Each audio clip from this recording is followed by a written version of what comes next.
What's up, people? Just in here preaching to myself a little bit, or boosting myself for my confidence, my faith in the Word of God. And he was just putting some things on my mind. So a lot of times I preach to myself, and when I find myself doing it, I feel my confidence come back, my faith. So, he was telling me, my wife was telling me about the bills and stuff that's coming up. And we have the finances to do it, but we're doing it the hard way. We're toiling. And when I say toiling, I mean we're always at work. Not enough time for the family like we want. We have time, but not the desired time we want. And it just, the more things we want, the more things we need, we say, okay, because we want this and we want that, put in this extra hour, put in these extra overtimes. And when you do that, you tend to miss out on precious family time. You wear your body out quicker, to which you'll have to sleep more. And then you really can't do all the things you want to do because you have to rest and recover. So, preaching to myself, the Lord reminded me of who we are in Him, what we have in Him. And we are children of God, children of faith. We put our confidence in Him and what He said and what He has done. We live by faith, not by sight. Sight is what I can do, what I can observe. Case in point. One of the things I was preaching to myself earlier was plan B's and plan C's. Naturally, us being carnal, us being in the flesh, we always try to tend to have a plan B or a plan C, just in case plan A don't work. Let me show you something. 2 examples. When they were in the desert needing to feed the 5,000, 10, 15,000 people, Jesus told Philip, where can we get food that we can feed the multitude? Man, listen to Philip. Philip said, Lord, man, we can go work 8 months, 9 months, and still won't have enough to give them all one slice of bread. Or plan B, he always thinking about it going to work. Plan A was Jesus said, you feed them. I don't know, man. How this gonna work? Now Jesus already know, because he knew who he was, who he is. He's kingdom. He's a child of God. He's a faith God, basically. So, well, that's what he is, ain't basically. So he told Philip, look,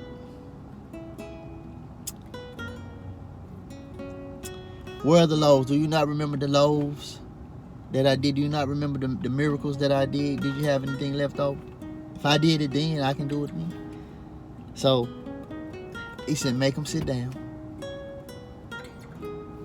Took what he had left, broke it, and gave it amongst the people. The point I'm trying to say is, where is our faith and confidence in God and what He told us to do and what He has done for us? The more we focus on the problem, we'll create plan B's and C's that really don't even work. What about when Peter was walking on the water? What was his plan B? Because he didn't get out the boat with a life jacket on. Yes, he did sink, but it was a reason why he sunk. It's because he took his eye off the Word. He took his eye off of Jesus. When you take your eye off Jesus and on the problem and circumstance, it robs your faith and confidence in Him. And then you'll begin to sink under your circumstances. Whether you got something going on in your body, your finances, you need a deliverance. If you don't put your eyes on the Word, on Jesus, focus on what He has done, we'll begin to sink. And that is not the will of the Father for us to sink. He's already declared victory through Jesus. You had to get rid of the distractions. Me and my wife had a talk over the weekend about how disastrous distractions can be. That's the enemy's line. He like to run distractions, fiery darts, shoot thoughts in your head about your situations that's against what God said about your situation. And because of our emotional being, we'll logically analyze the fiery dart and be like, "Ooh," and you'll constantly think about it, constantly thinking about it till you take your eyes and your thoughts off what the Word says, what Jesus has done. And you'll begin to sink. You'll take that thought. It's not, I told my wife earlier, this is not who we are. We are children of faith. Faith calls those things that be not as though they were. That's the language and speech that come out of our mouth. We're not complaining about what's happening and what's going on. We're declaring what Jesus has done, man. By our stripes, we heal. Sickness and I'm tell you something. Sickness and disease, to faith people, it is no more. That came straight from God. And when I say it is no more, for faith people, you have to realize Jesus took sickness and disease on his body as he was being beaten and nailed to the cross for you and me.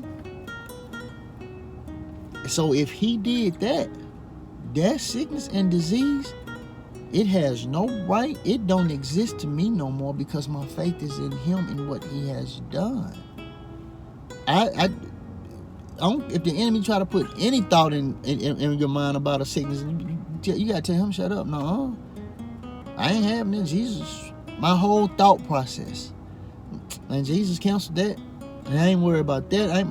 I declare my body healed and whole by the stripes that was on Jesus' back. He died for me and was risen again, knowing that I might have the victory. He conquered that. This is the mindset that we have to have when we become born again. This is why it's important for us to focus on that word. Instagram, Facebook, social media, anything that would distract you, because it's a lot of entertainment, false entertainment, lies. It's just things that can grab your attention and that can give you a thought. It can even be, I was scrolling on there one time, I ain't gonna say which one, and I got a lot of preachers on mine, so I read my preachers or I listen to them, and I keep going, and every now and then somebody may post something funny or what a comedian said or what some type of rapper entertainer said, and it can be a joke, right? And it can have that very sickness and disease or your problem in that joke, and that enemy will use that as a fiery dart for you to take that and be like, you'll think about it. It's contrary to what the word of God says, and they're just making a joke, making it funny. And it be pertaining, because that enemy that he likes to set up traps, but you will take it because it's so personal to you, because it's going on in your life or around you. So I was like, man, I can't afford to be on here. I don't want to be scrolling, reading scriptures, hearing the teaching, and I scroll through something, read it, and it's derogatory or something against the word of God. Might be something I got going on, and I'm looking at it like, oh, no. That's that enemy trying to be sneaky and sneak something on you. This is when we have to know. Okay, and I told my wife, look, babe, I said, you know how we work out when we don't feel like it? When we eat the right foods when we don't feel like it? I said, because we're working toward the results that we are desiring. So we're making a conscious, on purpose, intentional effort to work out when we don't feel like it. to eat the right foods when we have a taste for something else that's not according to our goals. This is how we have to do the word every day. We have to say, even though I don't feel like opening this Bible or cutting this teaching on, I have to make an on purpose, conscious effort to do it. Because here lately, it's so easy to open your phone and see and get a text from somebody, or get on social media to see what's happening, and we get so consumed and you can even make desired times like, I'm just gonna be on here about 10, maybe 15 minutes. Then next you know, that 10-15 minutes turn to 45 minutes to an hour. I'm a victim of that. I've said I was gonna do that so many times, and I just keep hitting the refresh button. See what I'm saying? It's just like with food. When you're working out, okay, I ain't gonna eat this grilled chicken and brown rice right now. I'm just gonna have this little snack. Or I'm gonna eat this high saturated processed food. Just did one time. And you'll do it and it be so good. You'll be like, you know what? That wasn't so bad. I'll eat this tomorrow. So you'll go back to that unhealthy food or food that you don't need for your goal. It just keep accumulating. But we have to do the word like that. We got to make the word a cumulative effect every day, even when we don't feel like it. Okay, I need to cut this music off. I can't afford to listen to this type of music right now. Or I need to cut this TV show off. Or I need to log off this social media site. I got something going on, or something I'm needing, or something I'm wanting, and I need the supernatural move of God. I want God's best in this, which you always want God's best. Always. That in your everyday walk, from the foods you eat to the clothes you put on your back, the neighborhood, the home you live in, whatever you doing, you should always want God's best. So, with that being said, man, we have to make a conscious effort to be consistent in our daily faith walk. Because as you can see, the enemy is putting pressure on the negativity. He's turning up. He's trying to make things more severe, more crazier, and want it to get our attention. But we as children of God, we have to turn it up with him. We have to turn up the word. We have to turn up our praise. We have to turn up our praying. I'm talking to myself too.